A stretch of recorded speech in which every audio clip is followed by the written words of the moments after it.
Bueno,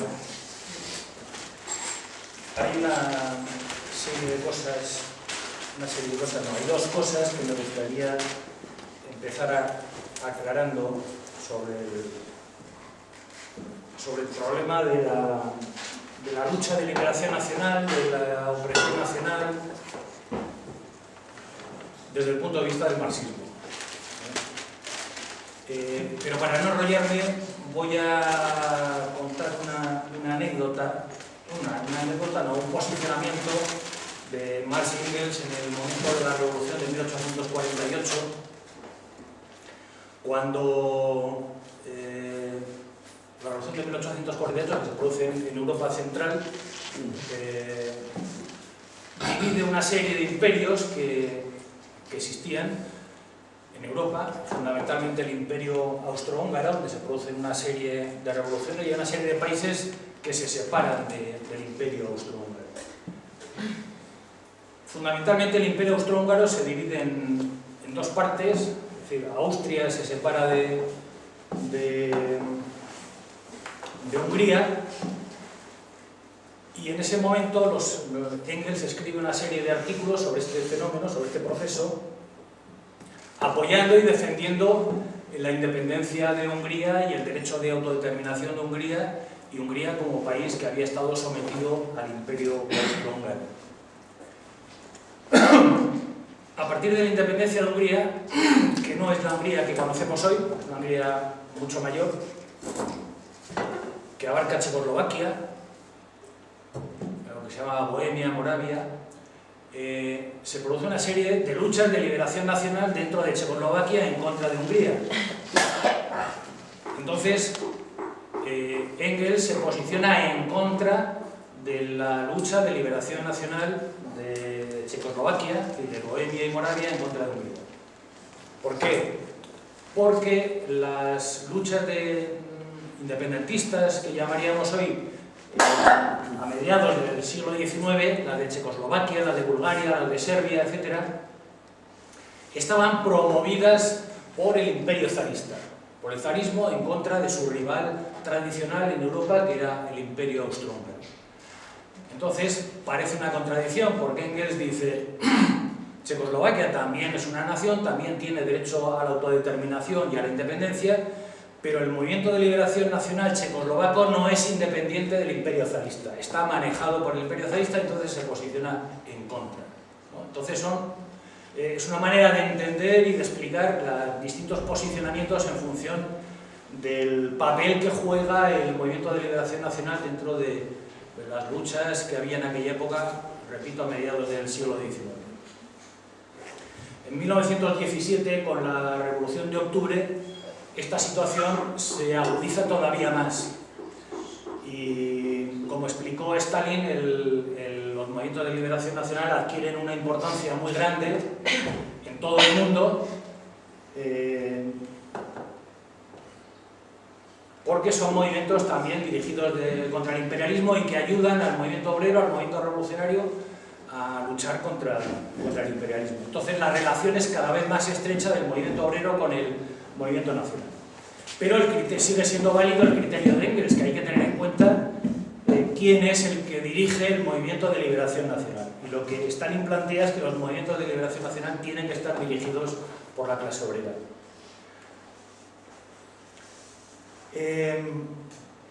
Por lo tanto, el elemento fundamental desde el punto de vista del marxismo es que no se puede confundir el derecho de autodeterminación, la lucha por la independencia, con el reparto del mundo entre las grandes potencias, entre los países imperialistas. Porque los países imperialistas instrumentalizan, manipulan o utilizan a las pequeñas naciones para sus propios objetivos políticos. Entonces, no solamente no hay lucha por la independencia, sino que cuando el movimiento nacional está manipulado, es una lucha por la dependencia, por cambiar de un dueño y pasar a depender de otro dueño. El ejemplo más claro es el de Vietnam. Vietnam era antiguamente Vietnam y toda Indochina era una colonia francesa, y cuando Ho Chi Minh crea el Partido Comunista de Vietnam, se plantea la lucha por la independencia de Vietnam como una lucha contra el imperialismo francés. Cuando el Japón en la Segunda Guerra Mundial invade Indochina, entonces el enemigo fundamental del Partido Comunista de Vietnam y del Movimiento de Liberación Nacional Vietnamita es el imperialismo japonés. El Movimiento de Liberación Nacional sigue siendo una parte de la lucha general contra el imperialismo en la época de la Segunda Guerra Mundial, contra el imperialismo japonés. Y cuando Estados Unidos sustituye a Francia y sustituye a Japón, entonces el enemigo de Vietnam sigue siendo el imperialismo, y entonces el Partido Comunista de Vietnam llama a luchar contra el imperialismo norteamericano. Es el ejemplo más claro de que no existe o no puede existir un movimiento de liberación nacional sin una lucha contra el imperialismo, y que no se puede admitir que las naciones sean objeto de un reparto del mundo entre distintas potencias imperialistas. Bueno, aclarado esto, hay que aclarar también una segunda cosa, que es, por supuesto, la complejidad de Kurdistán y la complejidad de Oriente Medio en general. Normalmente los problemas de Oriente Medio siempre se plantean, es como una mesa que le falta una pata, ¿no? Cuando se habla de Oriente Medio hay tres cuestiones que hay que tener en cuenta siempre, tanto si se habla de Palestina, como si se habla de la guerra de Siria, como si se habla de la invasión de Kuwait. Hay siempre un problema local, hay siempre un problema regional que concierne a todo el Oriente Medio, y hay siempre un problema general, que es el problema del imperialismo y de la presencia del imperialismo en Oriente Medio. Y todos esos factores actúan unidos y actúan al mismo tiempo. Kurdistán es una nación, por supuesto, es una nación que está repartida entre varios estados, que luego explicaré. Aquí en este mapa más o menos se ve que es una nación que tiene una parte en Irán, tiene una parte en Turquía, tiene una parte en Irak, todo el norte de Irak, y hay una población muy importante de kurdos en toda la zona norte de Siria. Esta se llama la línea belga, que ahora explicaré cómo se crea. Pues es una nación repartida en tres estados, de la misma manera que Euskadi es una nación repartida en dos, en Francia y España, pues el Kurdistán está repartido entre tres estados. Hay tres idiomas distintos en el Kurdistán, bastante diferenciados entre ellos. Hay muchas religiones también. La mayor parte de los kurdos son de religión musulmana sunita, pero hay una parte que es alawita y hay otra parte que son yazidíes, que no es una religión musulmana, sino que es una religión preislámica, es decir, anterior a la expansión del Islam por todo el Oriente Medio. Entonces, dentro de todos estos países y dentro de todos estos estados, a su vez hay partidos políticos distintos. Es decir, no hay un único partido político, y todos esos partidos políticos además no están unificados. Más bien todo lo contrario, son partidos que están enfrentados entre ellos. Y no todos los partidos kurdos son nacionalistas. Ocurre como en Cataluña, como en el País Vasco, etc. Entonces, toda esta situación política compleja hay que tenerla en cuenta, porque la versión que llega a los países occidentales es la versión más común en Europa, que es la que difunde el PKK, que es el Partido de los Trabajadores Kurdos, partido, luego lo explicaré, fundado en 1979, y que opera fundamentalmente en la zona de Turquía, en el Kurdistán turco. Como digo, todos estos partidos políticos,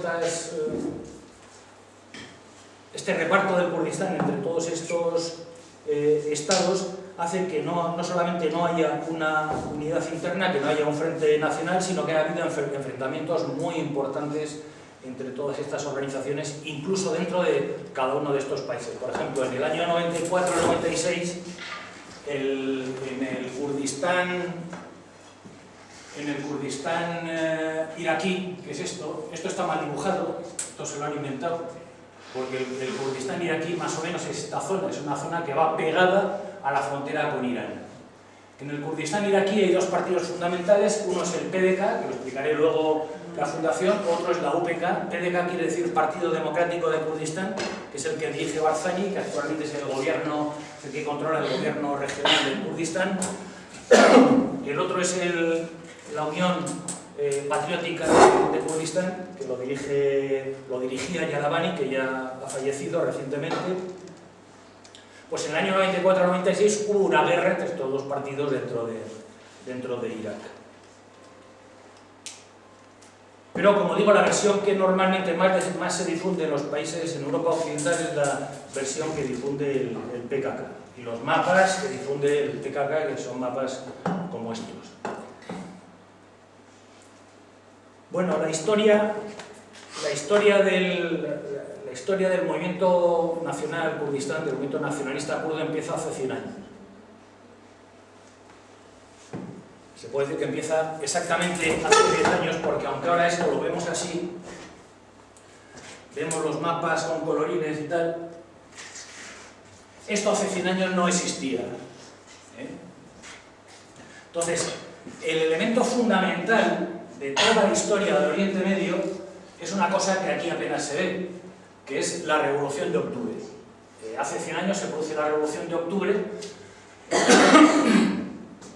La Revolución de Octubre llega hasta aquí. Estas son las antiguas fronteras de la Unión Soviética. Y hasta esta zona de aquí, que esto es el Turquestán. Entonces, en 1917 estalla la Revolución de Octubre en el contexto de la Primera Guerra Mundial. Todos estos colorines no existían, todo esto era el Imperio Otomano, hasta aquí, hasta Irán, que era el Imperio Persa. Entonces, aparte de Turquía, los dominios de Turquía llegaban por todo el Levante, toda esta zona, por todo el norte de África, y en la Primera Guerra Mundial, el Imperio Otomano es derrotado. Es derrotado y, como consecuencia de la derrota del Imperio Otomano, fundamentalmente los británicos imponen una serie de tratados o tratan de imponer una serie de tratados al emir de Constantinopla, Mehmed V, que es lo que desata la revolución en Turquía. Es decir, la revolución rusa y la Primera Guerra Mundial provocan la caída del Imperio Otomano y una revolución dentro de Turquía que la dirige un oficial, Mustafa Kemal, al que le llaman Atatürk, el padre de los turcos, porque es el fundador de la República de Turquía. Como consecuencia de la derrota del Imperio Otomano, las potencias vencedoras tratan de imponer una serie de tratados, el Tratado de Sèvres, etc., es el más importante en cuanto al reparto del Oriente Medio, y el objetivo fundamental, sobre todo de Inglaterra, de Francia y también de Italia, es acabar con Turquía, es decir, destrozar a Turquía. Entonces,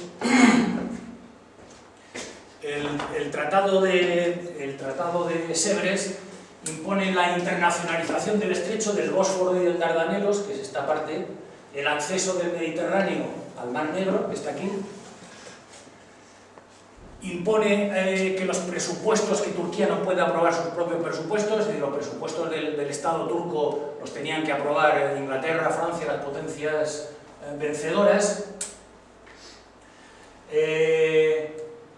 Impone una serie de condiciones leoninas, impone limitaciones, por ejemplo, al ejército, al armamento del ejército, a los presupuestos militares, a la marina turca, no solamente a la marina de guerra, sino a la marina civil también, de manera que Turquía se dispone a ser, digamos, devorada. Y cuando hablo de Turquía no hablo solo de esta parte, estoy hablando de todo el Oriente Medio.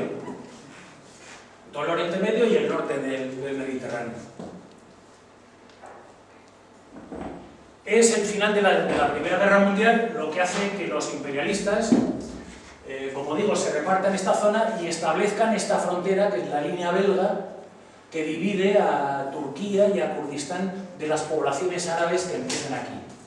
Entonces aquí hay un cachito, si os fijáis aquí, en esta esquinita hay un cachito que también pertenece a Turquía, esto es Antioquía y Alejandreta, que pertenecen a Turquía aunque están actualmente bajo la administración de Turquía. Entonces, toda esta parte de Turquía, de aquí hacia arriba, pasa a ser controlada por el Imperio Británico, la parte central de Turquía pasa a ser controlada por Francia, Italia se queda con un cacho que viene aquí, en torno a Ankara y a toda esta zona central de Anatolia, y también se reparten las zonas árabes del Imperio Otomano. Inglaterra se queda con Irak y con Kuwait, y Francia se queda con el Levante, con lo que siempre se ha llamado el Levante, que es Siria más el Líbano. Luego, lo que aquí pone Israel, que en realidad no es Israel, es Palestina, y Jordania quedan bajo la dependencia del Imperio Británico, junto con otra serie de zonas, como es toda la zona del Golfo Pérsico, los Emiratos Árabes y toda la llamada la costa de los piratas, Qatar, etc. Es un reparto del mundo en el cual Siria se convierte en un protectorado de Francia. Entonces Turquía está a punto de desaparecer hasta que Kemal Atatürk inicia una guerra revolucionaria en contra fundamentalmente del Imperio Británico y de todos los griegos que controlaban toda esta zona occidental de Turquía. Aquí, por ejemplo, está Esmirna, esto es Esmirna, está aquí, era el centro más importante digamos, de población griega de toda la costa de Turquía.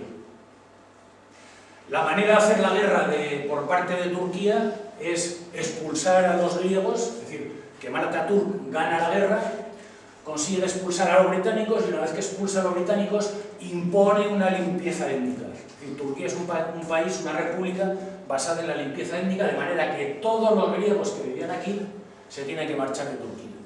Y no solamente los griegos, porque a los griegos se les asimila todas las poblaciones de origen cristiano. Entonces todos los cristianos de esta zona se tienen que marchar a pesar de que la República Turca es una república laica. Esto en la parte, digamos, occidental. En la zona oriental ocurre lo mismo. Kemal Atatürk llega a un acuerdo con la Unión Soviética, con Lenin y con Stalin, y combaten conjuntamente al imperialismo británico que se había establecido en Georgia y en Armenia. Entonces se firma una serie de tratados entre Atatürk y los soviéticos, por los cuales se fija la frontera, consiguen que los británicos salgan de Georgia y de Armenia, porque el proyecto de las grandes potencias, fundamentalmente de Francia y de Inglaterra, consistía en crear un protectorado armenio en la parte turca de Armenia y otro protectorado kurdo en la parte kurda de Turquía. Esto los nacionalistas lo explican de otra manera. Dicen que las grandes potencias, que los países democráticos les prometieron la creación de un Estado independiente, etc. Es mentira. Porque el plan de Inglaterra y Francia era enfrentarse a Turquía creando aquí una zona, lo que en el Tratado de Sèvres se llama como un territorio autónomo.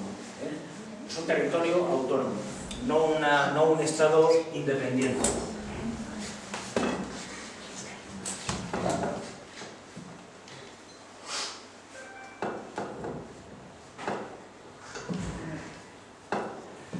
Bueno, en este mismo contexto es donde se produce el genocidio de Armenia, que normalmente los historiadores atribuyen a Turquía, pero que en realidad lo cometieron los kurdos, porque todo este plan de división suponía también un plan de enfrentamiento de unas poblaciones con otras, y a los kurdos les prometieron las tierras y todas las propiedades de los armenios si los exterminaban, que es lo que hicieron.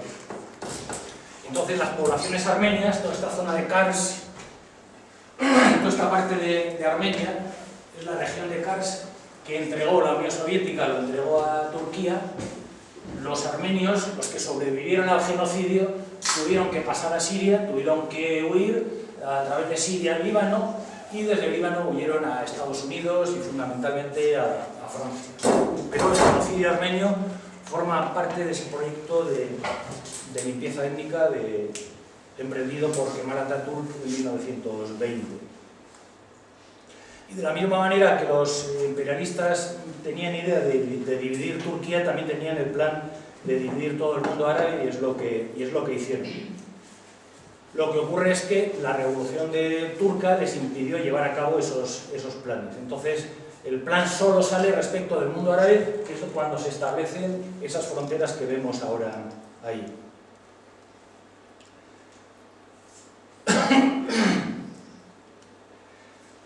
Es muy importante tener en cuenta que en este esquema, en el mapa se ve bastante bien, en Turquía la parte económicamente más desarrollada de Turquía es la zona de Estambul, la región de Estambul. Esta zona, la parte europea de Turquía, este cachito que les queda aquí, que los turcos llaman Rumenia, porque era el antiguo imperio bizantino, el antiguo imperio romano. Pues toda esta zona de Turquía es una zona de influencia occidental de la cultura alemana, de la cultura francesa y de la cultura británica. Mientras que todas estas zonas son las zonas más atrasadas de Turquía y económicamente muy subdesarrolladas. En aquella época los kurdos, es decir, hace unos 80 años, los kurdos eran fundamentalmente un pueblo dedicado a la agricultura y a la ganadería, que servían como elemento militar de defensa de la frontera del Imperio Otomano. Y era un imperio, era también una población basada fundamentalmente en tribus dirigidas por caudillos que al mismo tenían un componente tanto religioso como militar. El movimiento nacionalista kurdo surge como consecuencia del Congreso de Bakú, de la tercera internacional, y del tercer congreso de la tercera internacional. Bakú es la capital de Azerbaiyán. Bakú es esto que está aquí, que antiguamente era la Unión Soviética. Entonces todos los movimientos nacionales de aquella época se juntan en Bakú, se juntan aquí, en Azerbaiyán, hacen una reunión, y es el inicio de las luchas de liberación nacional, fundamentalmente en el mundo árabe y en el mundo musulmán. El movimiento de liberación nacional kurdo se inicia en Irak fundamentalmente, y lo inician en círculos exiliados. Entre el año 1920, que es la época en la que yo estoy hablando, y el inicio de la Segunda Guerra Mundial, desde el año 1940, hay una serie de levantamientos, fundamentalmente en la zona norte de Irak, levantamientos dirigidos por jefes tribales. Todos estos levantamientos son aplastados, pero la Segunda Guerra Mundial cambia la situación de Oriente Medio. ¿Por qué? Porque existía la posibilidad de que Irán se aliara con Alemania. Entonces Inglaterra invade toda la zona sur de Irán y la Unión Soviética invade la zona norte de Irán. Entonces, en la zona norte de Irán, que es una zona de influencia turcomana, en la parte norte, es decir, en todo lo que rodea Azerbaiyán, son zonas de dominio turcomano, azerí. El resto, es decir, toda esta zona es una zona de influencia, o no de influencia, sino de población kurda. Toda esta parte está invadida por la Unión Soviética para evitar o para asegurar el frente sur en la Segunda Guerra Mundial.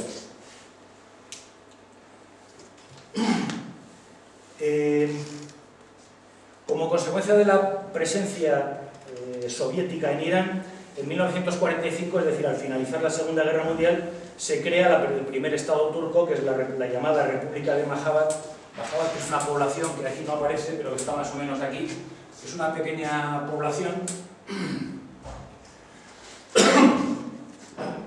en la cual todos los movimientos guerrilleros y partisanos que había habido en Irak se trasladan en apoyo de esa república y se crea el primer estado kurdo, que es inmediatamente aplastado en cuanto Irán consigue retomar otra vez su capacidad militar y su libertad de actuación.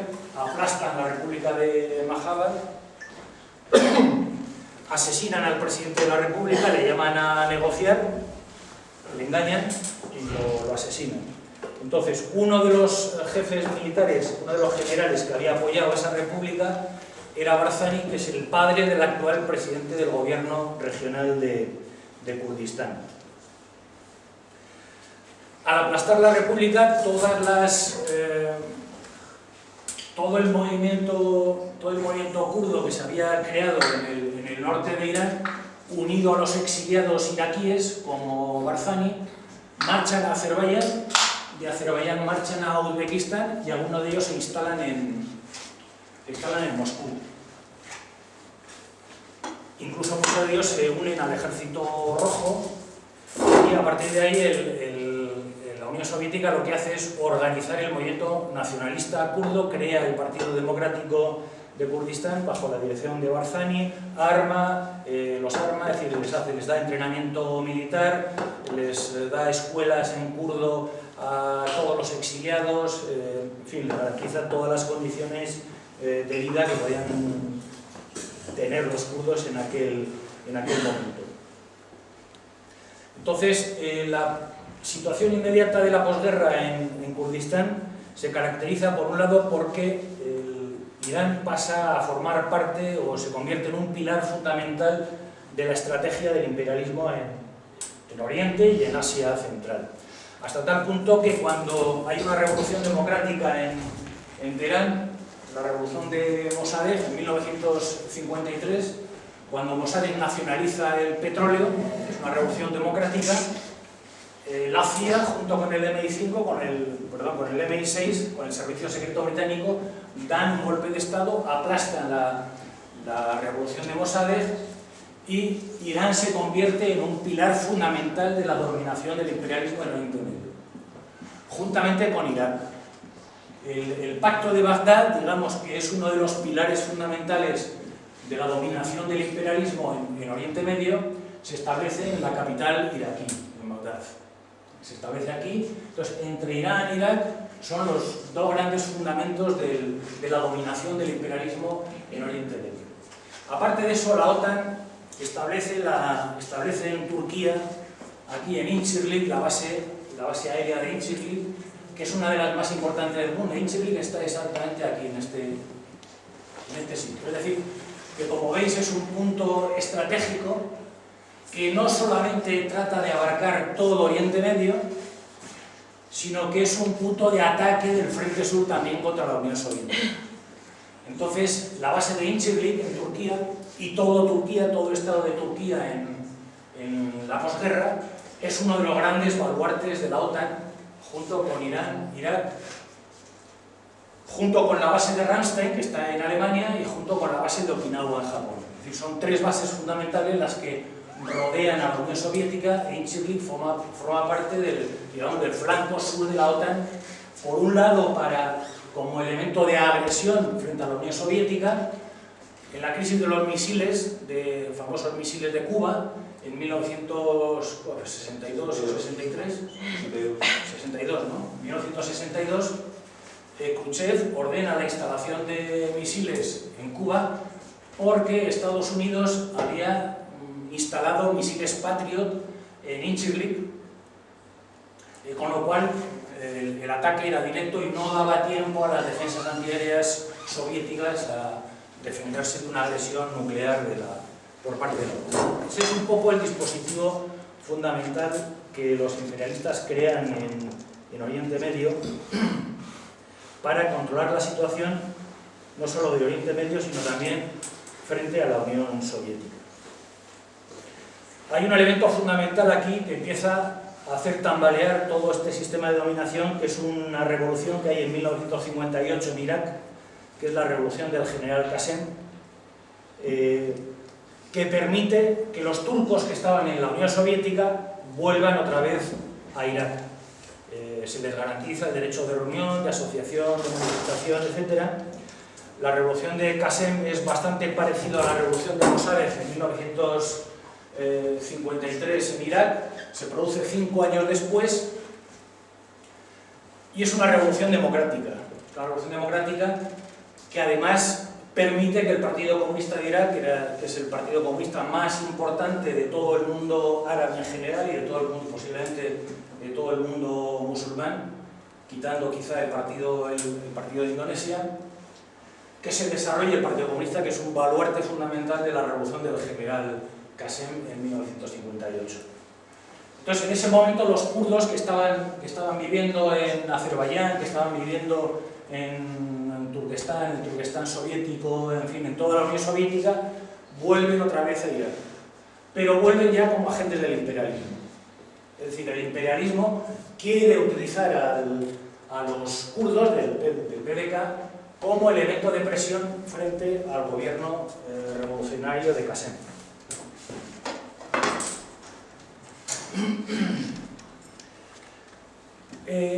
El siguiente baluarte que se acaba en Oriente Medio es la famosa Revolución Islámica de 1979 en Irán. Es decir, primero cae Irak y segundo cae Irán, como consecuencia de la Revolución de 1979.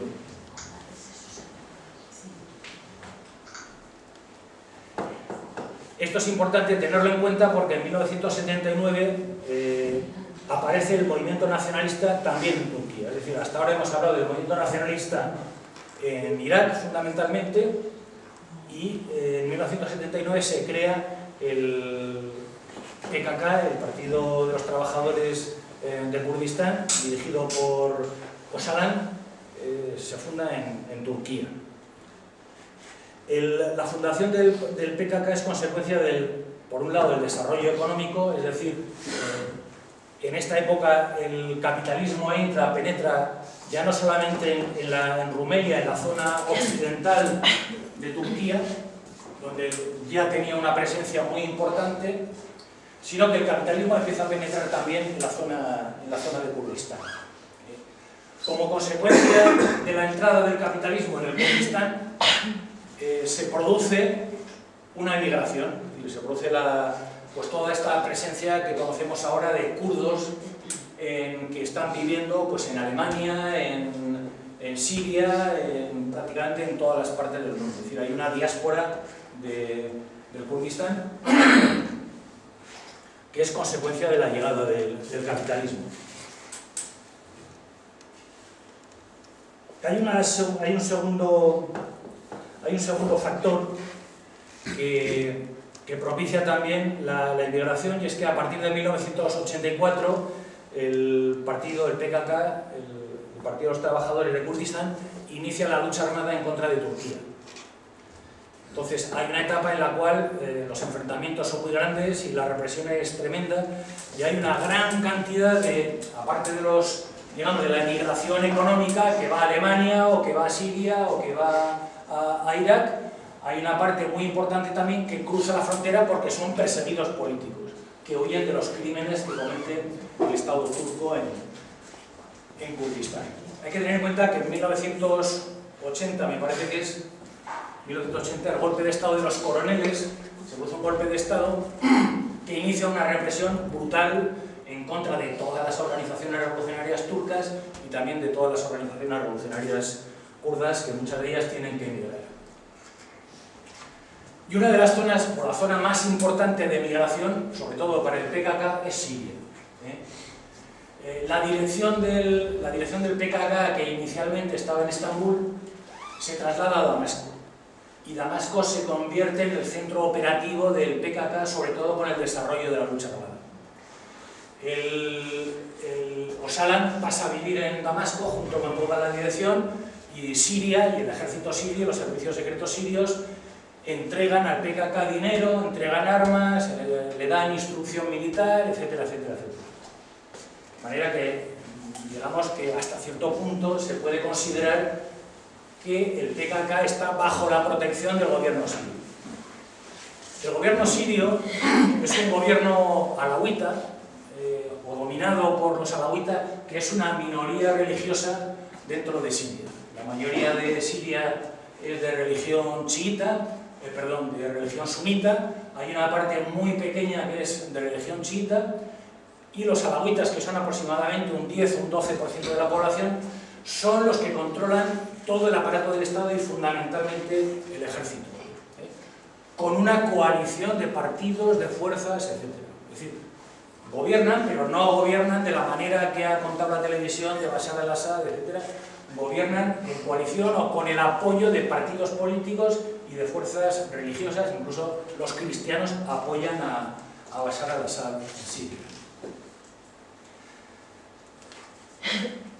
He dicho que primero cayó Irak en la revolución de Qasem en el 58, luego cae Irán en 1979, pero en 1970 hay un factor fundamental, que es que a Siria llega al poder el general Hafez al-Assad, el padre de Bashar al-Assad, que es general de la aviación, que es un general de aviación formado en la Unión Soviética. Y a partir de entonces, que es 1970, Siria empieza a tener muy buenas relaciones con la Unión Soviética. Es decir, se convierte en un puntal de la Unión Soviética en Oriente Medio. Y por lo tanto, en un enemigo del imperialismo. Con lo cual, el imperialismo ya se va ganando enemigos en Irán, en Irak y en Siria. Y por supuesto, Siria se convierte en el enemigo fundamental de Israel.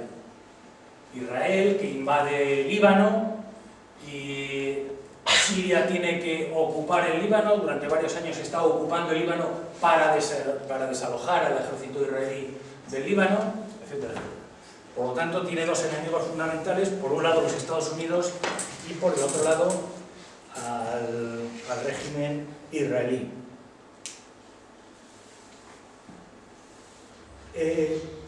La llegada de Hafez al-Assad y el Baas al gobierno en 1970 y la alianza con la Unión Soviética genera una situación de enfrentamiento con Turquía. Es decir, otro de los grandes enemigos de Siria es el gobierno de Turquía desde siempre.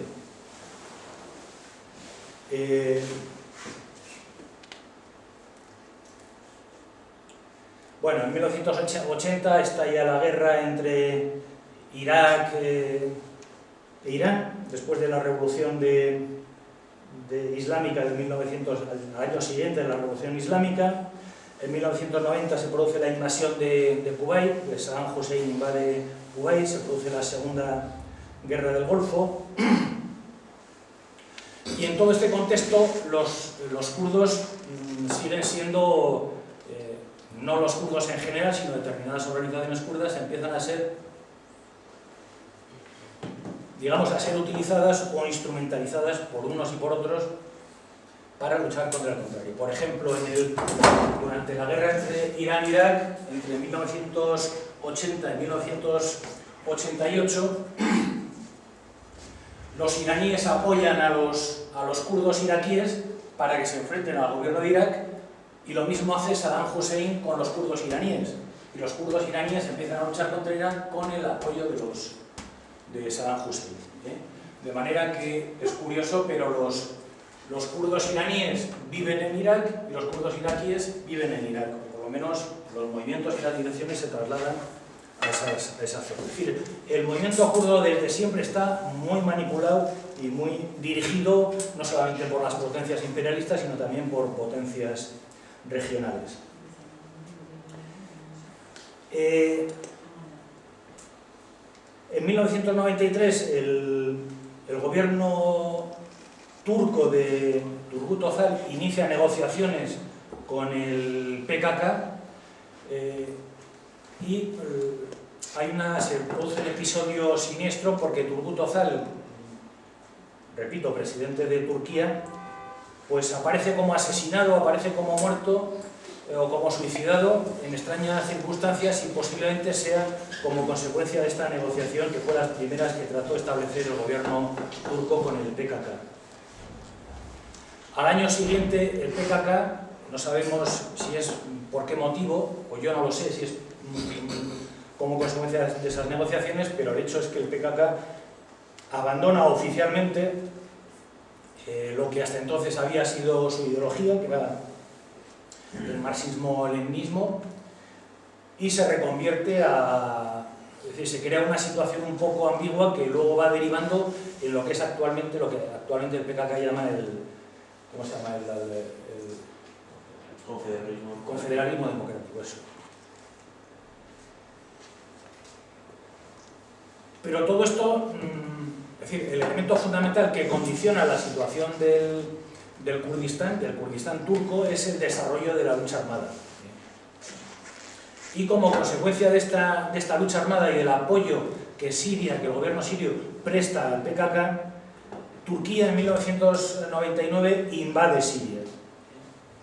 Invade Siria para forzar al gobierno sirio a desalojar al PKK de sus bases, de las bases que tenía fundamentalmente en Damasco, pero también en Alepo y en la zona norte, en la llamada Rojava, y es cuando Erdogan tiene que marchar de Damasco. Entonces la estancia de Erdogan en Damasco dura aproximadamente unos 20 años, hasta 1999, hasta que se está. No digo que estallara una guerra, no, pero sí que hay una invasión militar y Turquía fuerza la firma de este tratado de Ankara. Al mismo tiempo, en el año 2003, es cuando llega Erdogan al gobierno, al frente de un partido islamista, se produce también la invasión de Irak por parte de Estados Unidos, es decir, la tercera guerra del Golfo, que forma parte de un nuevo intento de dividir y volver a dibujar otra vez todos los mapas de Oriente Medio. Este es un plan fundamentalmente israelí, es el famoso plan Yinon, que lo expusieron en 1982 y que se trató de ejecutar además en la invasión del Líbano, que se produce aquel mismo año. Y este plan Yinon de 1982 es aprobado por el Senado con una serie de modificaciones como consecuencia de una propuesta de Biden, el que era vicepresidente de Estados Unidos. El caso es que el Senado aprueba un nuevo reparto, de volver a redibujar otra vez las fronteras de Oriente Medio, y se produce también un enfrentamiento dentro del gobierno de Estados Unidos porque Condoleezza Rice, que era la consejera de Seguridad Nacional, no aprueba ese pacto. No sabemos si es porque no está de acuerdo con el reparto de Oriente Medio o con ese reparto que pretendía hacer Biden de Oriente Medio. Esto se produce en 2007 y en 2011 viene el elemento fundamental, que es la primavera árabe y el inicio de la guerra de Siria. Inicialmente, cuando estallan las protestas en Siria, el PKK se posiciona en contra de la primavera árabe y toma partido por el gobierno de Siria, por el gobierno de Damasco, en defensa de Bashar al-Assad. Es entonces cuando se crea el PYD-YPG, es decir, el Partido de Unidad Democrática y las fuerzas, las milicias que empiezan a defender Rojava o las poblaciones de mayoría kurda en Siria. Se crea un partido político diferenciado del PKK, pero que sigue teniendo relaciones muy estrechas con el PKK y tiene su propia milicia. Y aparte de YPG, pues está la milicia de las mujeres, que tiene también otro nombre separado de la de los hombres. Cuando se inicia la guerra de Siria, el gobierno entrega Rojava al PKK. Es decir, entrega todo el norte de Siria, no tiene capacidad militar para defender todo Siria, y entrega el norte para que las milicias del PKK, que las había entrenado el propio ejército sirio, gracias, pues sean elementos de autodefensa o sean capaces de defenderse a sí mismos. Y la YPG, es decir, las fuerzas kurdas o las milicias kurdas, son una parte del propio ejército sirio. Es decir, no son nada distinto del ejército sirio. Lo que ocurre es que no hay una continuidad territorial, ¿no? Ocurre una especie como lo que ocurrió en la Guerra Civil Española con el Frente Norte, donde el gobierno de la República de Madrid no tenía continuidad territorial con el Frente Norte que dirigía el PNV, pero actúan de una manera coordinada. Es importante tener en cuenta que las milicias kurdas, fundamentalmente YPG, en realidad no participan en la guerra de Siria, es decir, no hay batallas importantes u ofensivas importantes porque no tienen capacidad militar para atacar a las unidades ni de Al-Qaeda ni tampoco del Estado Islámico cuando se crea el Estado Islámico en el año 2013. Es decir, son milicias de autodefensa que tratan de proteger a sus poblaciones, de proteger sus ciudades, de proteger a las familias, las casas, etc. Alguno pensará, bueno, ¿y qué pasa con la batalla de Kobane? La batalla de Kobane no es un ataque de los kurdos contra el Estado Islámico, es al revés, es un ataque del Estado Islámico en contra de las posiciones del PYD y de YPG en Rojava, que se prolonga también con un ataque a Mosul, que es cuando el Estado Islámico captura Mosul. Es decir, el Estado Islámico tiende a expandirse hacia el norte y entonces choca con los frentes que estaban establecidos por los kurdos, tanto en Siria como en Irak. A partir de la batalla de Kobane es cuando Estados Unidos toma las riendas del PKK, PYD. Incluso las unidades militares de Estados Unidos luchan bajo las banderas y bajo las insignias y con los distintivos de YPG. Estados Unidos empieza a formar bases militares en Rojava. Rojava es la población o la parte del mundo que tiene más bases militares por superficie, es decir, en ningún otro país del mundo Estados Unidos tiene tantas bases militares como en Rojava. Y bueno, pues luego a partir de aquí es cuando se crea el mito de Rojava, el mito autogestionario, asambleario, de que la gente se reúne, de que no hay Estado y de que, no sé, de que ahí como es una especie de nirvana, ¿no? Que es una cosa absolutamente falsa y creada por la propia propaganda del imperialismo, ¿no? Es absurdo y es ridículo pensar que en una zona como Rojava, que está militarizada y que tienen a las fuerzas especiales de Estados Unidos, a los marines de Estados Unidos apenas a 50 metros, pues nadie pueda decir que ha acabado con el Estado y que ha creado una situación autogestionaria, ¿no? Bueno, pues eso es un poco el planteamiento y la situación actual en Rojava. Ahora mismo Rusia está desalojando Siria, es decir, se va de Siria. Creo que solo van a quedar los consejeros militares y una parte pequeña de la aviación, el resto desaloja. También se quedan las baterías antiaéreas, toda la defensa antiaérea, pero el resto del ejército ruso se va. Lo cual quiere decir que va a ser prácticamente imposible que Rusia entre en guerra como consecuencia de la presencia militar de Estados Unidos en Siria, y que tampoco va a ir más allá de lo que ha hecho hasta ahora, y que a partir de ahora tendrá que ser el gobierno y el ejército sirio los que echen, si es que consiguen echarlos, a los yanquis de ahí, y veremos la situación en la que queda Rojava. La otra posibilidad es que el ejército de Estados Unidos entre en guerra con Hezbollah en Siria o con las fuerzas iraníes que combaten, con los guardianes de la revolución iraníes que combaten en Siria. Pero eso todavía no lo sabemos. Bueno, yo con esto lo dejo aquí y si hay alguna pregunta, pues, o alguien quiere hacer alguna intervención, pues nada, adelante.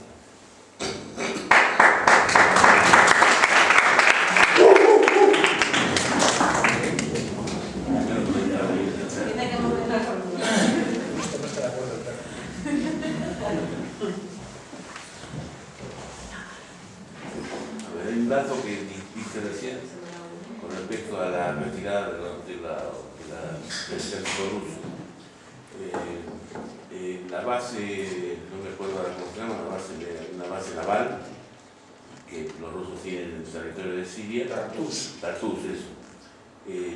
Va a haber 11 submarinos nucleares rusos. O sea que tener en cuenta, miramos el mapa, está el mar Caspio ahí. La flotilla del Caspio ha disparado misiles que dieron justamente en el blanco del territorio sirio contra los Estados Islámicos. O sea que si han disparado del Caspio, mucho más fácil lo van a tener de Tartus. Y hay un dato interesante que es cuando se da un golpe contra Abdul Karim Qasem, que está apoyado básicamente por el Partido Comunista iraquí, que da el golpe contra Abdul Karim Qasem es Saddam Hussein, que es un peón del imperialismo norteamericano. La guerra Irán-Irak tiene por objeto acabar con la revolución islámica en Irán. De hecho, hay 8 millones de muertos en la guerra entre Irán y Irak. Eso es un dato que se desconoce casi. Es una guerra que ha durado, una guerra donde se desangran los dos ejércitos, no hay un triunfador, porque la guerra termina por agotamiento, y así le va a Saddam Hussein después, porque Saddam Hussein, como le pasó a Noriega en Panamá, pues termina siendo prisionero de los norteamericanos que lo cuelgan, ¿no? Lo ahorcan. Es decir, la situación que hay en este momento, si miramos el mapa, es que tropas iraníes de los guardianes de la revolución están en Siria, pero para llegar a Siria tienen que atravesar el territorio iraquí. Es decir, que hay una continuidad en este momento de un frente amplio contra el imperialismo norteamericano, Irán, Irak y Siria, y el gran temor es que los iraníes lleguen al mar Mediterráneo, que van a llegar, o sea, que ya han llegado. Y ahí hay un dato que es importante. Israel está ahí también, está muy cerca de Siria, tiene frontera con Siria.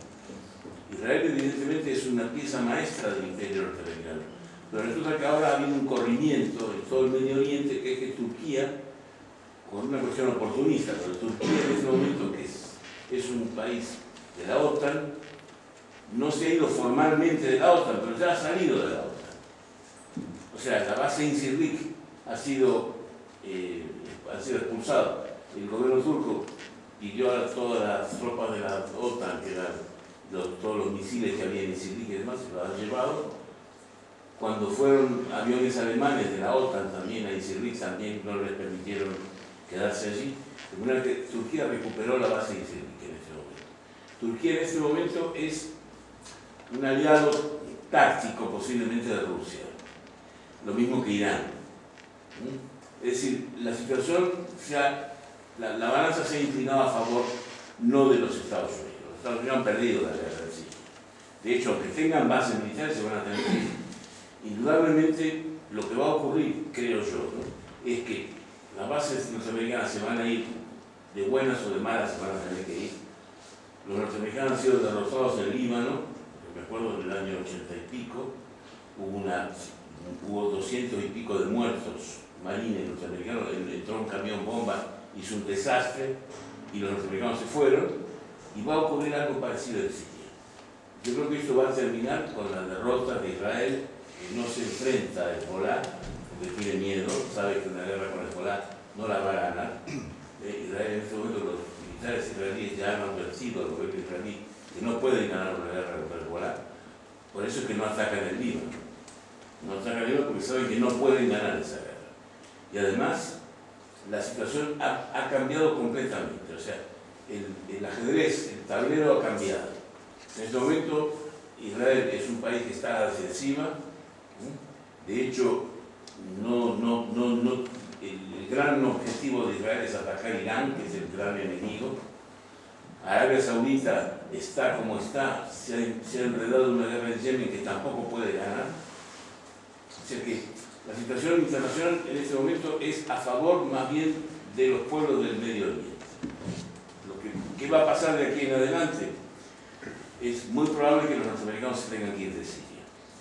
Yo digo, por la buena o por la mala, pero se van a ir. O sea, o los van a echar, ¿va? Yo creo sinceramente que el imperio norteamericano es un imperio menguante en este momento. De hecho, hay un dato que es curiosísimo. El presidente de la Autoridad Nacional Palestina, Mahmoud Abbas, se niega a recibir al vicepresidente de los Estados Unidos, cosa que no es inimaginable hace 2 años atrás. Que Palestina, que no es nada, se enfrente al imperio norteamericano y le diga al vicepresidente de Estados Unidos, no vengas porque no te voy a recibir. Eso es inconcebible. Y eso demuestra la debilidad de los Estados Unidos, de que en este momento se están replegando sobre sí mismos y que inevitablemente se van a tener que ir.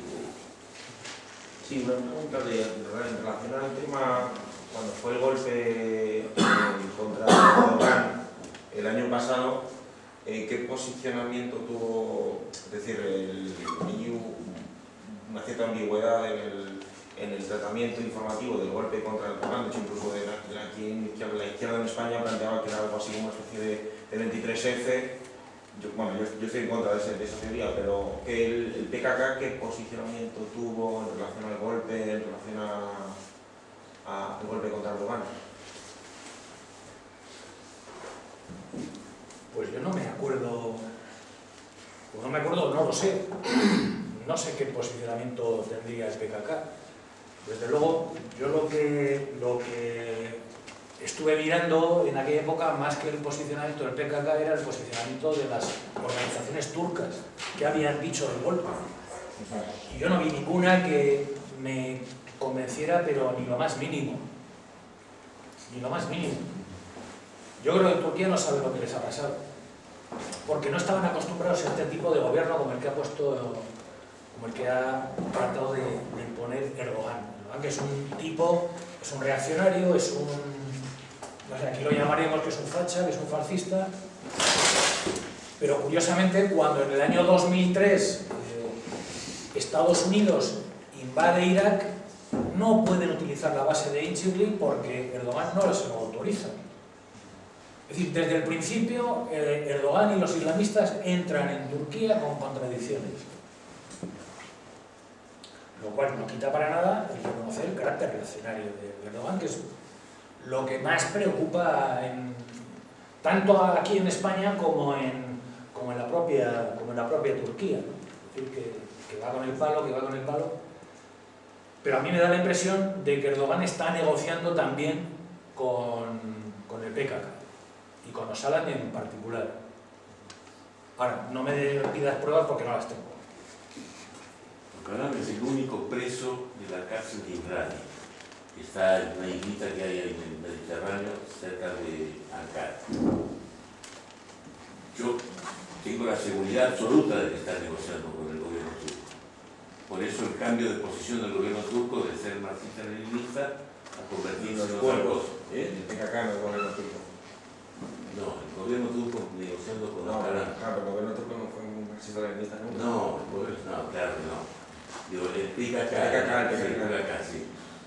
El PKK decían ellos que eran marxistas, pero bueno, no sé. Yo me imagino que lo que se está negociando en definitiva es una paz con los kurdos a cambio de la libertad de Öcalan. Öcalan lleva preso, está condenado a muerte además, que está suspendida la pena de muerte cuando Turquía intentó entrar en la Unión Europea. Les dijeron, como en la Unión Europea no hay pena de muerte, pues entonces ellos suspendieron la ejecución de Öcalan. Pero realmente Turquía nunca jamás va a entrar en la Unión Europea y además es un mal momento para entrar cuando la Unión Europea se está deshaciendo, ¿no? Entonces, la impresión mía personal es que el Partido de los Trabajadores Revolucionarios, el PKK, cuando se da el golpe contra Erdogan, el golpe que es fallido, el PKK no dice nada, porque sabe que gane quien gane, igual van a ser considerados como enemigos. O sea, que a ellos les da igual que gobierne Erdogan. Erdogan es un otomano, realmente.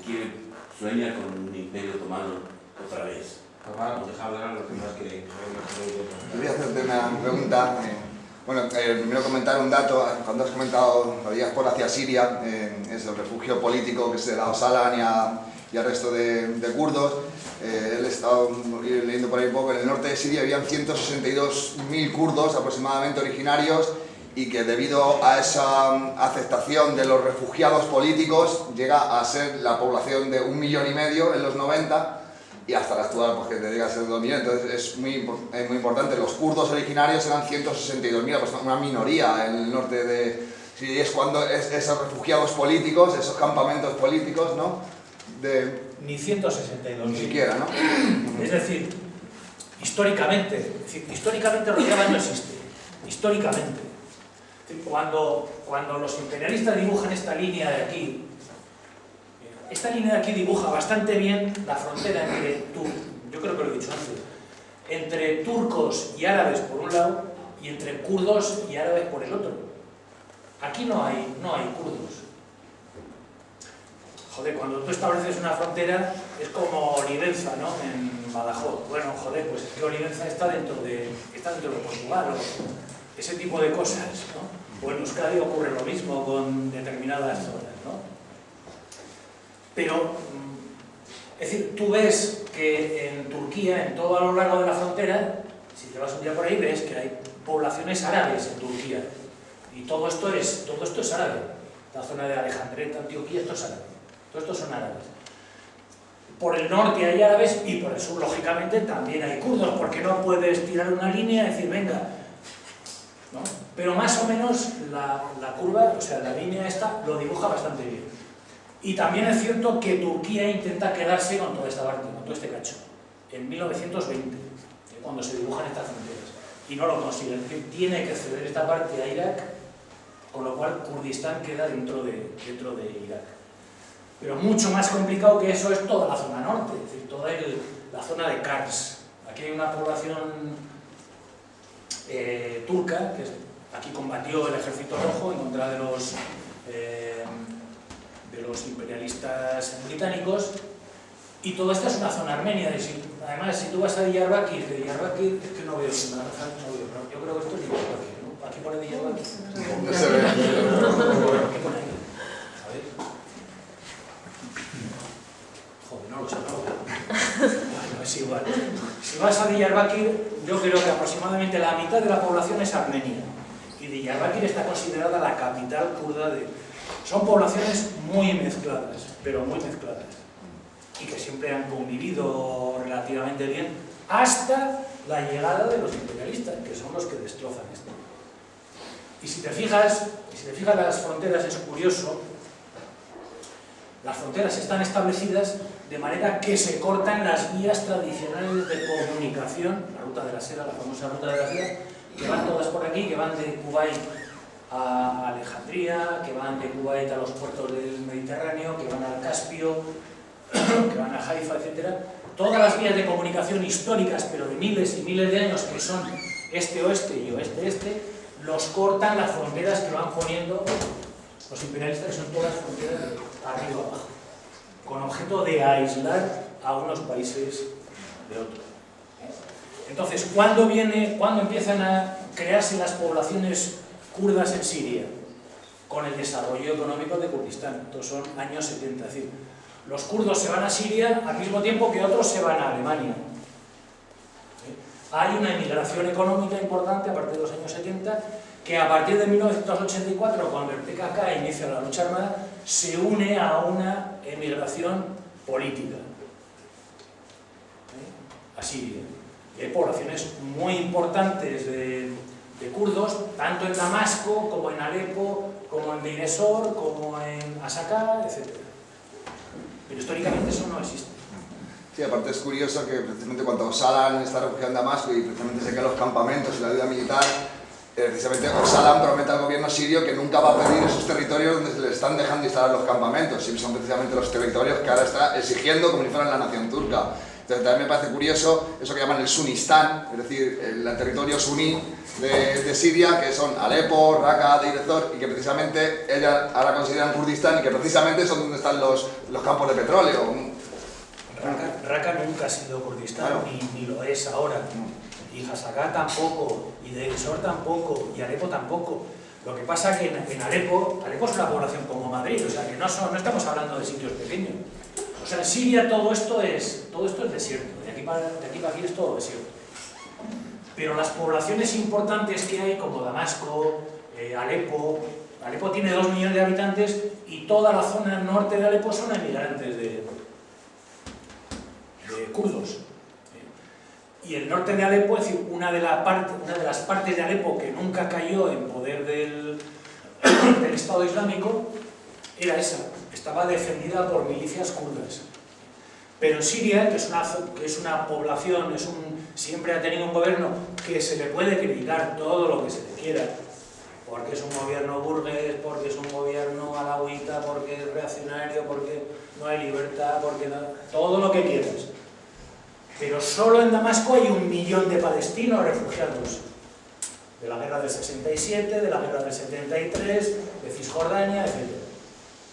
Una parte de los barrios de Damasco están poblados de palestinos, y de la misma manera que Siria acoge a los palestinos, acoge a los kurdos.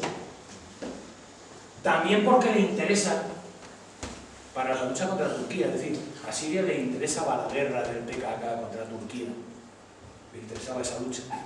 Hasta que en 1999, claro, Turquía invade el norte de Siria. Pero aquí, incluso más importantes que las poblaciones kurdas, son las poblaciones turcas, de turcomanos, de poblaciones originariamente que son las que habían mantenido la dominación del Imperio Otomano en Mosul, en Bagdad, en todo el norte de Irak, desde el punto de vista numérico, o sea, cuantitativo. Una duda que tengo, he leído algo al respecto y quizás es sobre la ruptura que se produce en el PYD en el 2010, que un sector antiimperialista del presidente Salih Muslim se queda mayoritaria, o sea, es decir, hubo una ruptura, una parte del movimiento del PYD que está en contra del proyecto de Gran Kurdistán y de la alineación con el imperialismo, que ahora es minoritaria, pero o sea, se produce una ruptura ahí que parte de los kurdos no se niegan a reconocer ese Gran Kurdistán, ese proyecto expansionista y incluso las alianzas con el imperialismo, o esa ruptura... Sí, pero es que no hay mucha información sobre eso. Claro, no he encontrado mucha, la verdad. Son debates internos que no trascienden, que son comentarios que llegan de segunda mano, de tercera mano, etc. Pero sí que es cierto que dentro del PYD, lo que pasa es que tú has dicho 2010. Sí, 2010. Yo creo que el PYD se funda por aquella época. Hay una serie de corrientes dentro no del PYD, del PKK, que están en contra de los planes de Öcalan, de negociación con Turquía, de todo este rollo.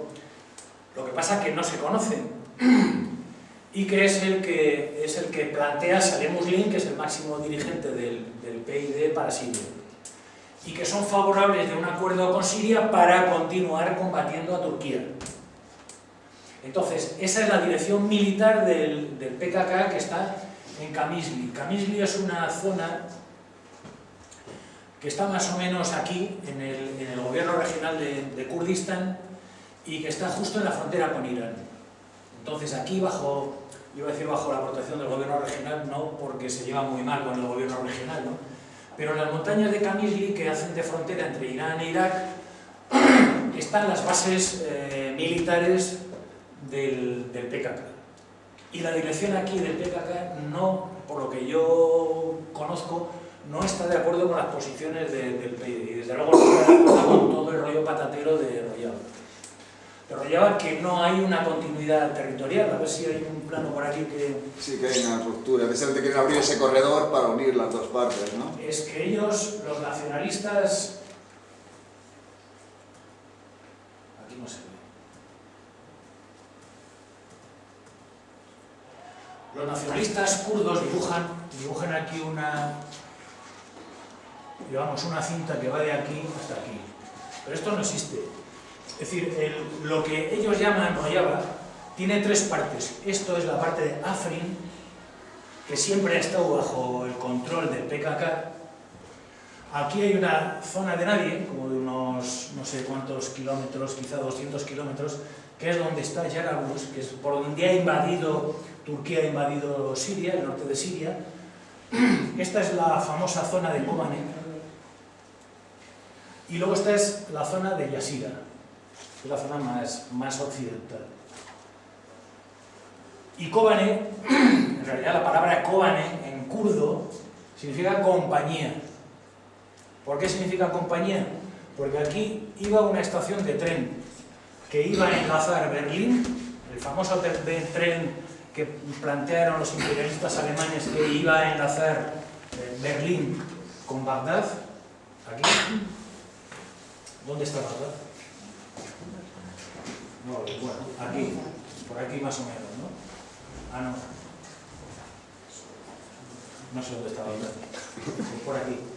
Es decir, la línea del tren que venía por aquí y que se iba hasta, pasaba por Estambul y de Estambul iba a Alemania. Aquí va una estación en esta ciudad, que los kurdos le llaman Kobane porque significa la compañía, y la compañía es la compañía ferroviaria que iba a explotar este punto.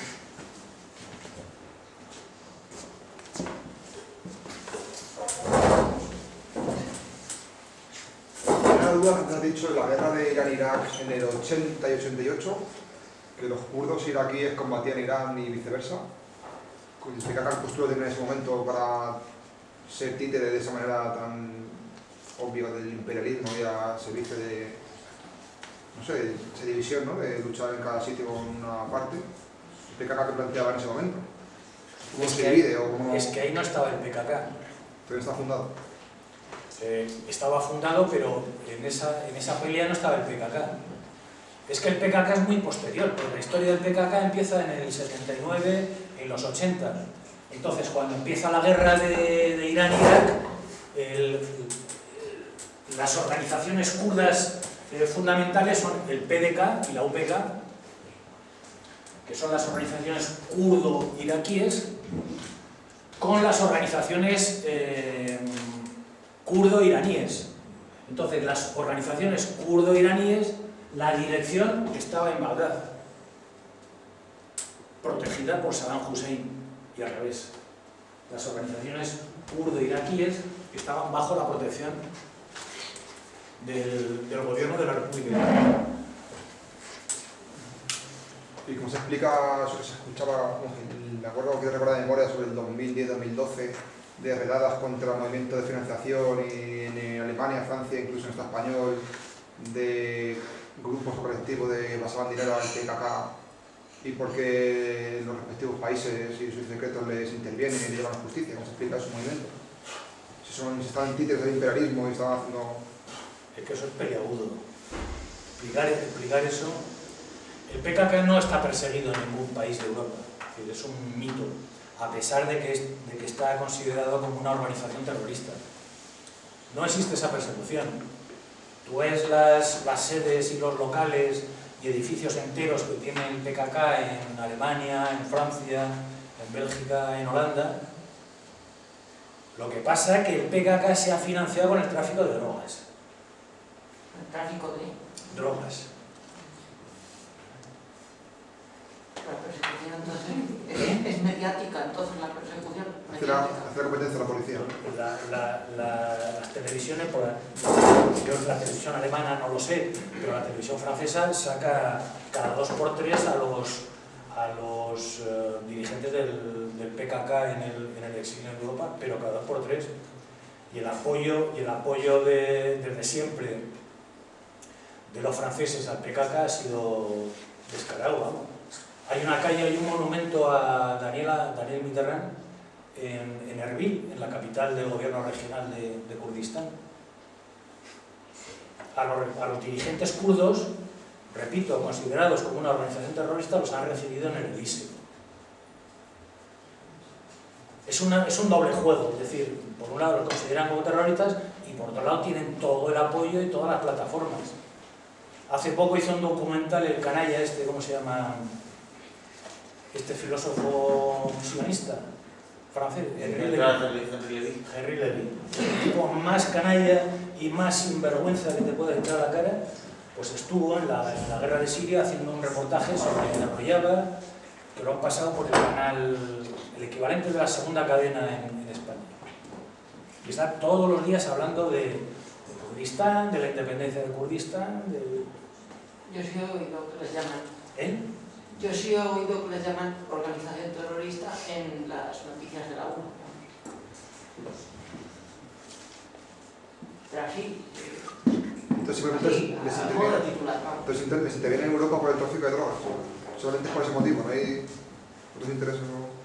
Porque si quisieran taparlo, me refiero al tráfico de drogas, tráfico de mucha gente con drogas. Muchos de los países fascistas en España trafican con drogas y mover armas y no se detienen. Por ese motivo. No lo sé, es que si no me de hacer referencia concreta, yo sé que ha habido... de memoria, 2012, 2010, en Europa, sobre todo en Francia, ha habido redadas importantes con el PKK, pero por tema de drogas, y los máximos dirigentes en el exilio del PKK han sido detenidos en Francia implicados en delitos de tráfico de drogas. Hay... Tráfico de heroína, sí, vamos. Europol, pasa que depende de la credibilidad que le des a la noticia, ¿no? Europol dice, en informes que tienen por escrito, que el 80% del tráfico de heroína en Europa está controlado por el PKK. Me parece exagerado, pero... Y se ve, sí que ha habido detenciones, pero no por motivos políticos. Y también es verdad que Italia no le concedió la extradición a Öcalan, que se viajó hasta Roma y tal, para pedir asilo político, etc. Y no se lo dieron.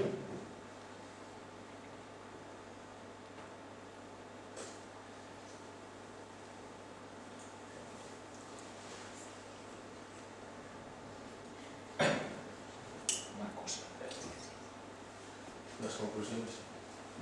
Conclusiones a la definitiva. Estoy acordando de Kosovo, que le llaman narcoestado a veces.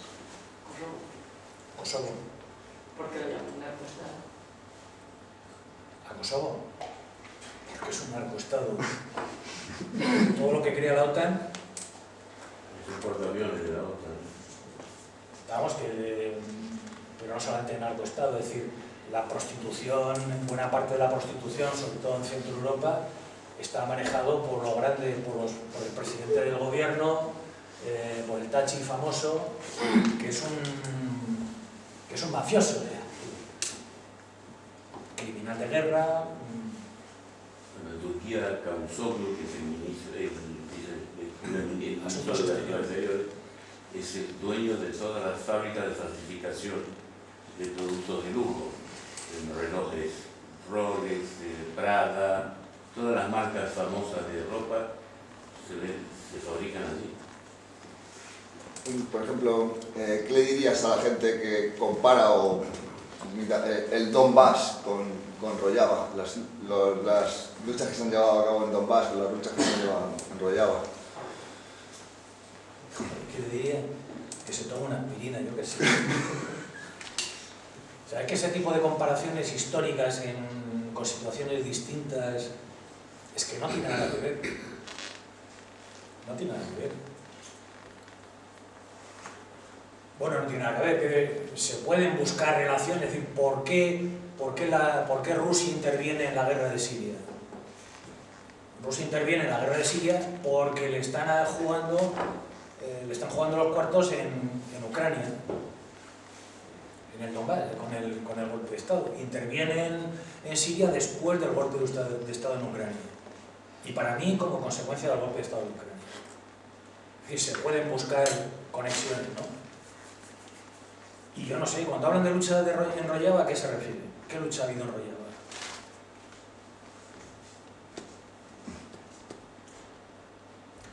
Es decir, la derrota del yihadismo en Siria, ¿quién ha derrotado al yihadismo en Siria? El ejército sirio. Eso es como la Segunda Guerra Mundial o como la Guerra Civil Española. Empieza a contar los muertos. Mira qué muertos han tenido unos, mira qué muertos han tenido otros, y verás quién ha luchado y quién se ha estado rascando la nariz.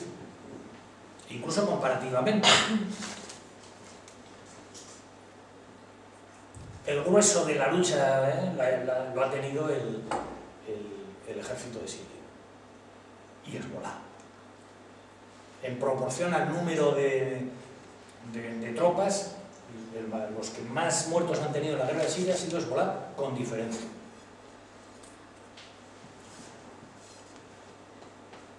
Porque yo no he oído nunca, o sea, no he escuchado nunca al PYD, PG, a un grupo de estos kurdos decir el número, pues hemos tenido tantas víctimas y tal. ¿Cuántas víctimas han tenido? ¿Por qué no lo dicen? Porque el ejército sirio sí que lo dice. Los kurdos en Rojava se han defendido. Y ya está.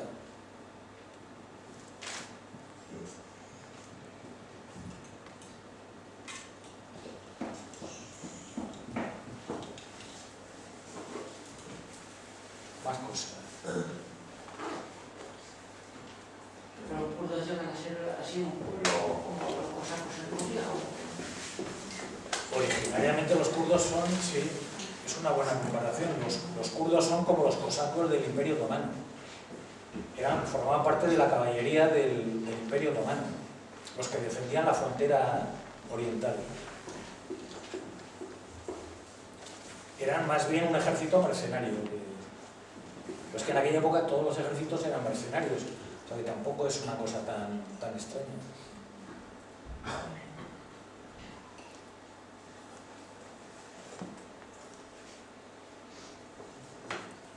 Nada más. ¿Y crees que todo esto del Kurdistán se acabará plasmando en algún estado? O ¿Cuál? el Kurdistán, que se acabará siendo un estado en algún momento, o porque por lo que las conclusiones que saco, que los imperialistas son muy listos y hacen y deshacen a su antojo. Y son capaces de apoyar al Estado Islámico cuando le ha convenido y atacarle cuando le conviene. Y eso mismo parece que están haciendo con los kurdos. Sí, pero eso Que no es... los han instrumentalizado y no sé si les van a dar un poco más de cancha o llegará un momento en el que digan cortamos las financiaciones, cortamos la ayuda militar y... Es que no es cuestión de ser visto, es cuestión de tener fuerza o no tener fuerza. Si tienes aparte que la instrumentalización, la noción que manejamos de instrumentalización es que los kurdos son como marionetas que las mueves, ¿no? Que los imperialistas o que unos y otros mueven y que ellos son... Eso no existe. Prueba de ello es que el apoyo que inicialmente dieron o prestaron al gobierno sirio en otro momento dado dejaron de prestarlo y, digamos, cambiaron de bando o se pasaron a buscar el apoyo de Estados Unidos. Entonces tienen su margen de actuación, lo utilizan, ellos tienen su estrategia, alguna estrategia tendrán. Entonces, ¿pueden ser independientes? Sí. ¿Tienen derecho a ser independientes? Sí, claro. ¿Tienen derecho a crear un país unificado? Sí. Pero tendrán que organizarse lo primero. Tendrán que tener una estrategia clara y tendrán que saber con quién se están jugando los cuartos. Desde luego, el camino que llevan todos ellos es el peor posible, vamos, el más negativo. Porque ellos, pienso yo, han creído que se han asomado al sol que más calienta, que son los yanquis, y el sol que más calienta ahora mismo en Oriente Medio no son los yanquis. Es que no son los yanquis. Y claro, me imagino, si yo me pongo en el pellejo del gobierno de Siria,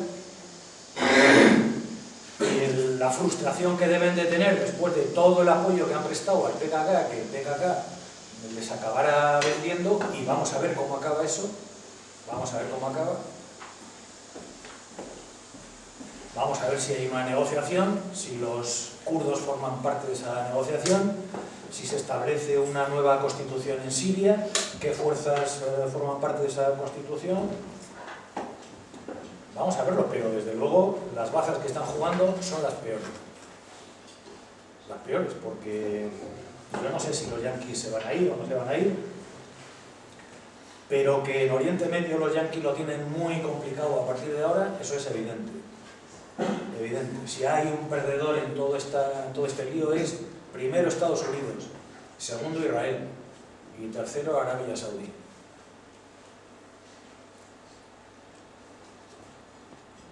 Los imperialistas como los perros, cuando se ven acorralar muerden. No es lo que están haciendo ahora en Palestina.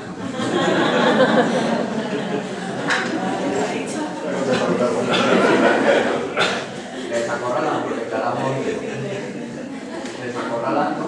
Que ahora declaran Jerusalén como capital, que se complica la cosa. Es que, a ver, acorralar, ¿no? Es decir, el imperialismo lleva intentando desde hace tiempo una serie de maniobras en Oriente Medio y todas le han salido mal. La invasión de Irak han salido tarifando, es decir, le echaron a Saddam Hussein y ahora se darían con un canto en los dientes si le tuvieran en el gobierno. Porque lo que tienen ahora es todavía más complicado que lo de antes. Entonces, ¿están acorralados? Yo creo que se han quedado fuera de juego. Yo tampoco les veo acorralados. Es decir, el peso fundamental ahora mismo de Oriente Medio no está en Estados Unidos. ¿Israel es capaz de soportar las posiciones del imperialismo en Oriente Medio? Tampoco.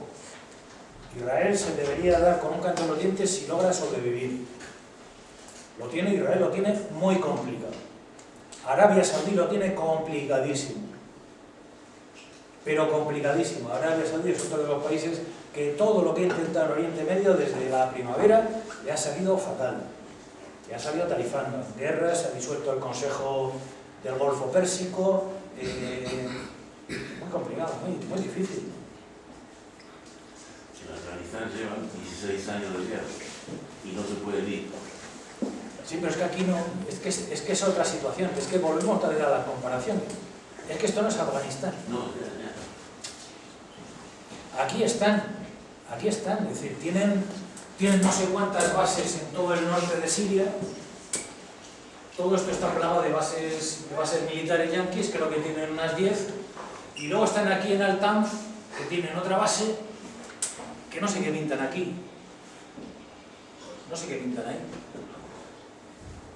Pero ¿cómo justifican ahora mismo la presencia? Estados Unidos, ¿cómo justifica su presencia en Siria? ¿Para qué tiene bases? ¿Para qué tiene todas esas bases militares?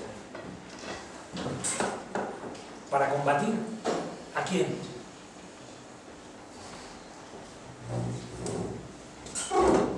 También es curioso que Israel, Estados Unidos, Francia, el imperialismo, sí reconoce el Kurdistán sirio, iraquí, iraní, pero no reconocen el Kurdistán turco, precisamente el originario. ¿Crees que precisamente Turquía está pactando con ellos ese reconocer esos Kurdistán para desalojar a todos los turcos de Turquía, quitarse el problema kurdo, que es el que tiene el verdadero problema kurdo es Turquía, y desalojarlos hacia esas zonas? Es que Turquía es otro de los países que lo tenía muy complicado si hubiera continuado con las posiciones que empezó en 2011, cuando el inicio de la guerra de Siria. Pero muy complicado. Ahora, es que ahora es de los que mejor quedan con todo el lío este. Le han dado una vuelta de 180 grados a sus posiciones iniciales y ahora, joder, están como en la mesa de negociación con los vencedores, cuando deberían haber sido de los vencidos. como garante de la paz. Los garantes de la paz. Y tienen tropas en Siria. Se van a tener que marchar, Sí. Pero ¿cómo queda Rojava? ¿Cómo queda el Kurdistán? Lo negociarán con el Estado sirio. Pero es que quien está en Rojava es Estados Unidos. Sí. Es que es complicado, si esto es como el billar, le das a una bola, pero es que hay otras 15 por ahí. Y todas se están moviendo además. Si esto lo vemos desde el punto de vista simplista de un bando y otro bando, y estos están aquí, estos están... Hay muchos más.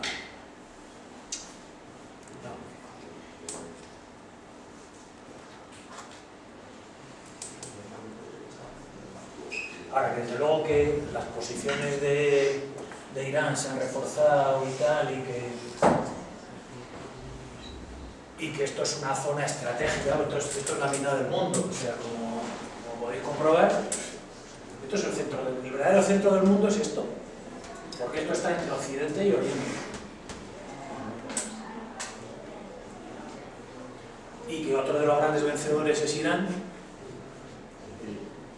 y la guerra larvada que tiene Irán desde 1979 con Estados Unidos, pues es conocida. Firmó un tratado nuclear con Estados Unidos, que ahora Estados Unidos no respeta. Y esta es decir, yo creo que este mapa dibuja bastante bien cuál es la verdadera situación. Y Siria es el centro del centro. O sea, esto es Siria, es el centro de todo Oriente Medio. Si Turquía sigue enfrentada a la OTAN, pues es que todo el flanco sur de aquí, todo esto desaparece. Es decir, ¿qué le queda a la OTAN ahí?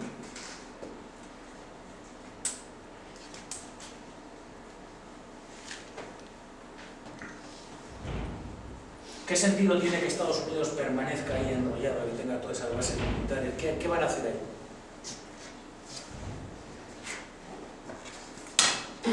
Están manipulando, lo destituyeron los Estados Unidos. ¿A quién? Ahmad Ahmadinejad. Más bien le destituyeron los propios iraníes para llegar, porque Ahmadinejad iba de duro para negociar con Estados Unidos, le quitaron a Ahmadinejad, pusieron a este para que negociara con los yanquis. Negocia con los yanquis, llegan a un acuerdo y ahora los yanquis no respetan el acuerdo. Pues igual vuelve a Ahmadinejad. Yo creo que es como Kim Jong-un, es de los malos, del eje del mal.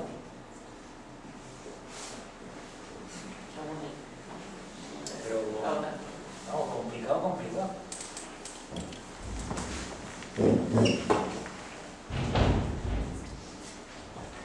Más cosas. Hay un actor aquí importante que es China, que evidentemente no aparece todavía, ¿no? Parece muy marginal. Están trazando las nuevas dos rutas de la seda, con un ferrocarril que va a llegar hasta el Mediterráneo. Y yo creo que ese es uno de los motivos por los cuales los yanquis no se van de ahí. Yo cuando veo el ferrocarril te diré, pues ya está el ferrocarril. En fin, China tiene muchos planes, claro. Es que todo esto es un follón. Si el Oriente Medio es un follón, tú imagínate toda esta zona. De Uzbekistán, de Tayikistán, de Turkmenistán, toda la parte que es del mar Caspio hacia el otro lado. Que son zonas muy pobres, muy atrasadas. El valle de Ferganá, que es un valle que está entre Tayikistán y Uzbekistán, eso es como el rastro de Madrid, pero que tiene 400 kilómetros de largo. Es una zona donde quieres comprar armas, quieres comprar drogas, quieres comprar... Lo que quieras. Eso es el... Claro, pero el paso del ferrocarril va a cambiar totalmente eso. Claro, porque... Claro. Y no solamente el ferrocarril, sino tienen planteado tener un puerto aquí en Pakistán, Sí. de incorporar Pakistán a la ruta de la seda y al grupo de países de Shanghái, etcétera, etcétera, pero esos son planes. Ya está en construcción. Sí, esto sí, porque además China no puede seguir pasando el petróleo por aquí. No. Es decir, China tiene el problema de que todo el petróleo que viene del Golfo Pérsico atraviesa por aquí, y luego esto tiene una tubería, que es el estrecho de Malaca, Sí. que está controlada por la sexta flota de Estados Unidos. Sí. Entonces aquí están los submarinos yanquis, etcétera, tienen que venir por aquí, etcétera. Y por eso viene todo el follón del collar de perlas, de todas las islas que reclama China aquí. Porque le cierran esta vía, le cierran esta otra, y China se queda sin petróleo. Entonces la idea es poner un puerto, hay otro plan también, para establecer un puerto aquí en Birmania, esto creo que es Birmania. Sí, en Birmania, sí. Esto es Birmania. Crear un puerto aquí y de manera que los barcos, que los gasoductos chinos puedan descargar aquí, hacer un oleoducto que le lleve a China. Y también China se está quedando con todo el petróleo de todos estos países de Asia Menor, de Uzbekistán, de Tayikistán, etc. Y todo el petróleo de esta zona lo explotan empresas chinas. Ahora, todo eso está en ciernes, y claro, esto es lo que llaman los planes eurasiáticos, pero todos están mantillos, o sea, que hasta que eso se desarrolle. Pero más rápido. Sí, Y va rápido. ya veremos. Que no hace falta mucha pasta, Sí, claro. pero mucha. Sí, sí. Han llegado a esos paraísos fiscales, algunos de esos países como los pequeñitos, los de Tayikistán, Uzbekistán o Kirguistán. Pero Tayikistán y esos son paraísos fiscales. No, que se han llegado a ser o no. Son paraísos para traficantes de drogas, para traficantes de armas, para traficar con lo que quieras. Si tú hay algo que no puedes comprar en ningún país del mundo, te vas ahí a Ferganá. Ferganá, que está aquí, es una... Aquí no se ve bien, pero vamos. Aquí, por esta zona más o menos, el Valle de Ferganá, y compra lo que quieras. Y a quien quieras.